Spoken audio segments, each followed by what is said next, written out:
Hey guys, it's Cheryl here today. Today I'm going to take you over to my cutting garden.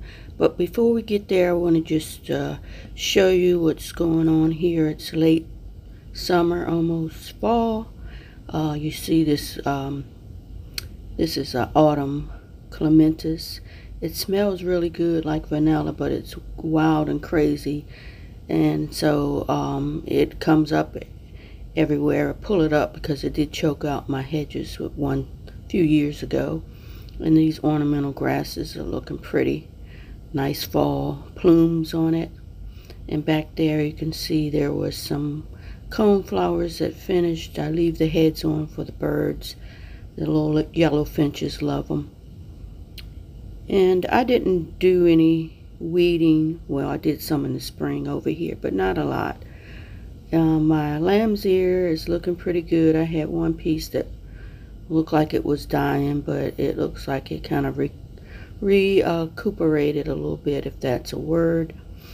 And here you can see the Japanese maple. Had some little small seedlings under there. I may try to see if I can grow some. But this is what it's looking like over here in this little area. But I really like the plumes on this grass. I don't know the name of it. It's doesn't get very large, but I like it. So we're going to go take a look. I'm going to show you what my hostas and hydrangeas are looking like.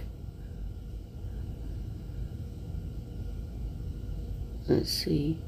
See, you might be able to see. It's kind of hard to see little seedlings under here, but the hydrangeas are done. They have some pretty colors on it. I may cut these and put them in a vase. They dry very well. I have some that I cut maybe 2 years ago that's still looking good in my house. And I need to cut off some of these seed heads on the hostas. But this particular hosta seeds very easy. I have to cut some more on my hedges. I cut on this side, but I didn't cut the others. My roses are okay. Did get some little late blooms on it. This area over here, I have Siberian irises, hydrangeas, and hostas. And I think there's a few coneflowers. Yes, you can see there's a few. I think they're either yellow or pink. It's a combination of both in here, I believe. So let's go in here. My grass is not looking all that great, but this is just the end. There's nothing really blooming. I think I have a few flowers here and there, but the gladiolas and the peonies are done. I'm going to cut back the gladiolas, and they'll be fine, and they come back every year here in my zone 7B garden. And there we go. The sun is in the way. But yeah, I did have over here a little dahlia. It did bloom. I think I planted more than one. This was the only one that came up. And it's just a mess, but I just wanted to show you what it would look like in this late summer, fall. Over here looks like just dirt, but there's flowers here, believe it or not. There's some foxgloves, some salvias, some dahlias. This rose, it's really pretty when it blooms, but it hadn't filled out like I wanted to, so I'm going to cut it back and see what happens next year. These two coral knockout roses I have, they're doing okay. But look, this is the dahlia that bloomed, came back. I didn't dig them up because I was too lazy last year, so I left them, and they did come back, and they, oops, sorry to go in a circle, but they are really pretty. I'm going to show you a coral color. So I like coral flowers. I'm going to try to focus in here. There it is. It's so pretty.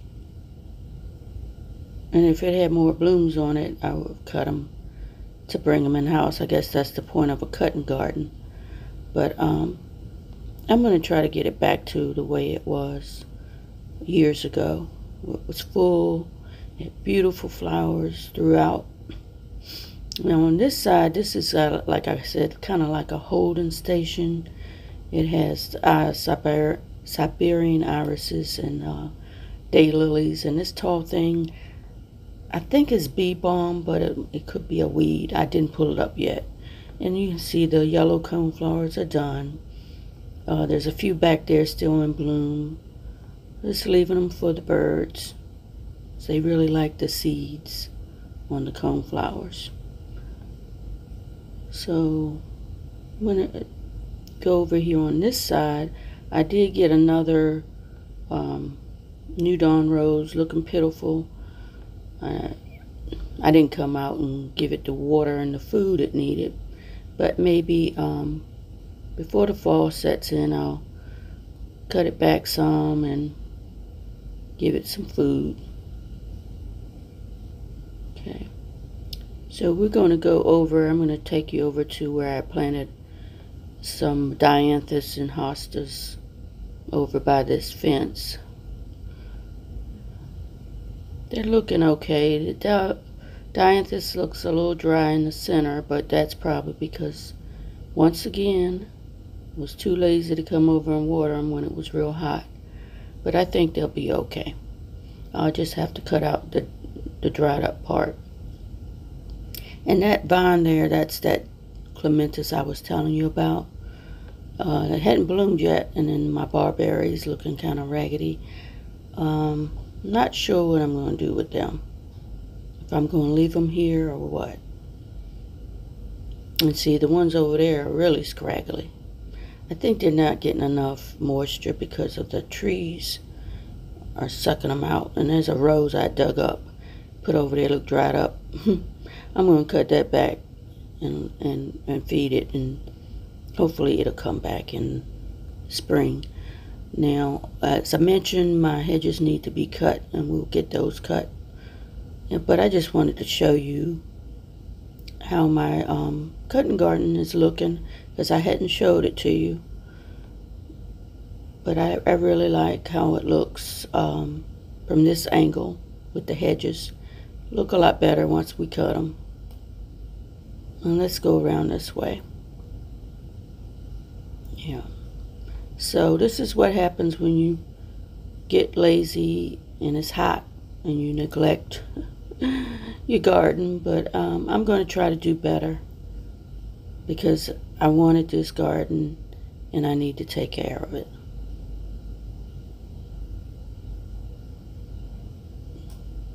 So let me know what you think about my garden this late summer.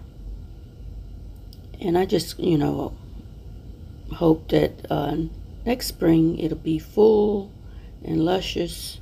I'll probably put some more plants in it. And guys, don't forget to like, comment, subscribe, and share. And I'll see you guys on the next video. Take care.